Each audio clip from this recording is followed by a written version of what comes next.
On the morning of August 10th, a magnitude 7.4 earthquake struck western Colombia.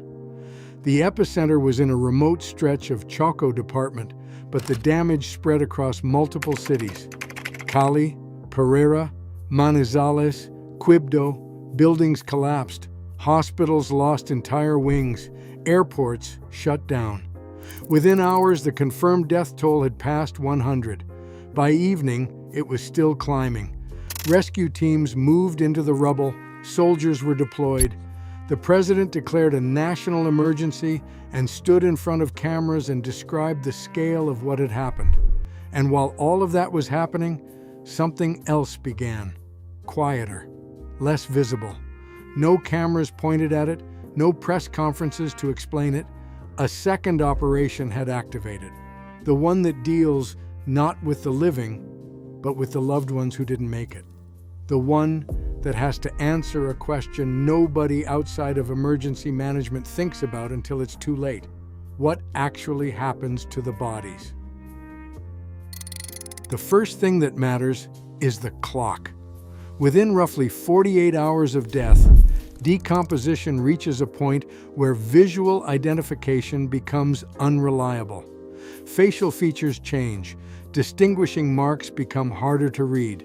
In a hot climate, that window compresses further. Western Colombia sits near the equator. August temperatures in the Choco region run warm and humid. The moment someone is recovered from rubble, the identification clock is already running. This creates a specific kind of pressure that is different from the pressure of the rescue operation. Rescuers are racing to find survivors. The forensic teams are racing against the body itself. There is a persistent belief, repeated after almost every major disaster, that large numbers of unburied loved ones pose an epidemic risk to survivors. That belief is largely wrong. The Pan American Health Organization has documented this clearly. People who died in a natural disaster do not typically carry the pathogens that cause outbreaks. The real disease risk in disaster zones comes from contaminated water and displaced populations living in close quarters, not from those who have already perished. But the belief persists, and because it persists, it creates pressure on authorities to dispose of remains quickly. That pressure has, in multiple disasters, led to mass burials before identification could be completed. Families who survived the earthquake then spent months, sometimes years, trying to find out what happened to the people they lost. Speed and accuracy are not the same thing. Managing both at once, at scale, in a city where the infrastructure has just been destroyed, is what the system is supposed to do. Before anyone can be identified, they have to be found. In a contained disaster, a plane crash or a building collapse with a known occupant list, authorities have a rough sense of how many people they are looking for. INTERPOL calls these closed disasters. The number of victims is knowable from the start. An earthquake is the opposite. No one knows how many people were inside which buildings. No one knows how many buildings came down in areas that haven't been reached yet. The search perimeter keeps expanding as reports come in. These are open disasters, and they are significantly harder to manage because the operation has no defined endpoint. You don't know when you're done. What follows is a methodical process that most people have never seen described.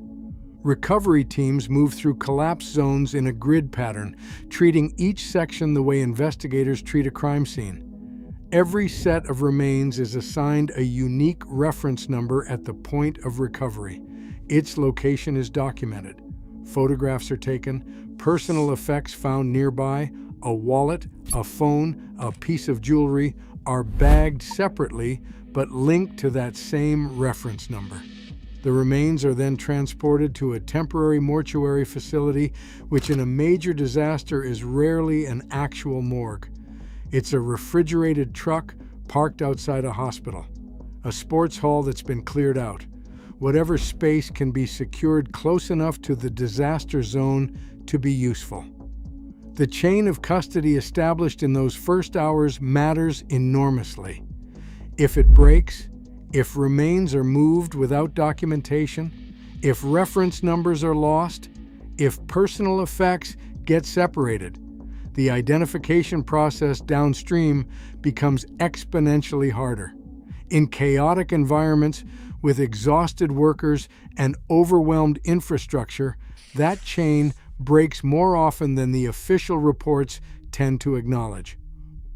Once remains reach the temporary mortuary, a formal identification process begins.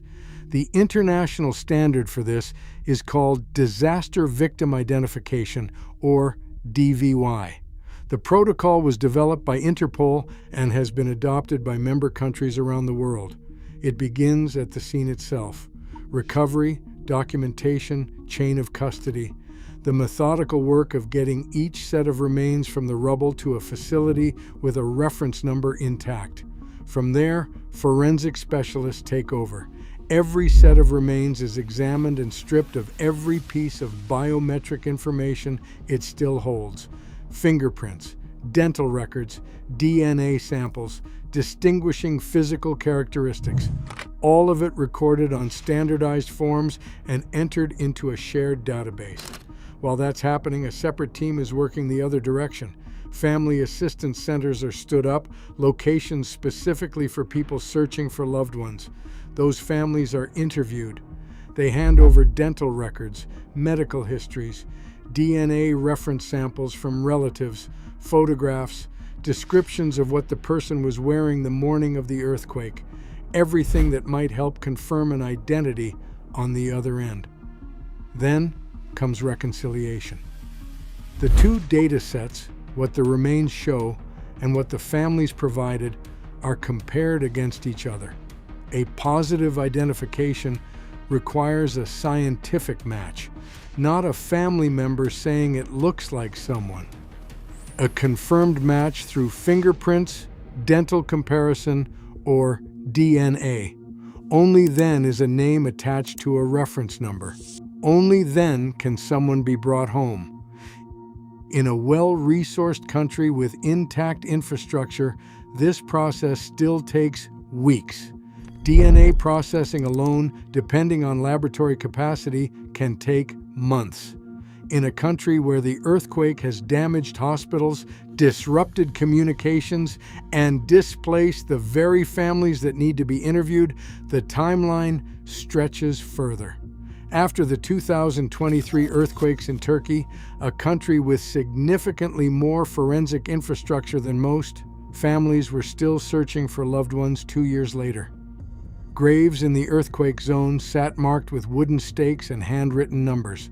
Some had a note attached. Translated, it read, "I am not without an identity. I am waiting for DNA testing."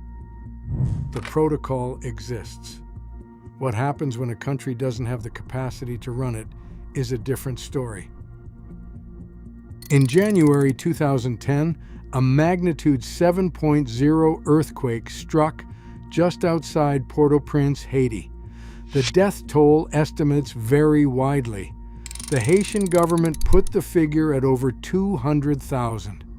Whatever the true number, the scale was beyond anything the country's institutions could absorb. The main morgue at the General Hospital in Port-au-Prince had capacity for roughly 3,000. It was already operating at its limits before the earthquake. In the days that followed, most of the city's loved ones never passed through it at all. They were recovered by neighbors, by family members, by anyone who could move rubble with their hands. Communications had collapsed. There was no grid system, no reference numbers, no chain of custody. Word of mouth was the primary method of locating the missing. Within days, the government began mass burials at a site north of the capital called Titanien. Earth-moving equipment was brought in. Tens of thousands of people were interred in trenches, unidentified, without documentation that would allow families to ever locate them. By some estimates, 80,000 people were buried there before the operation wound down. The families who survived had no mechanism to search, no database to query, no ante-mortem records to submit. The identification system requires infrastructure on both ends, at the mortuary and at the Family Assistance Center.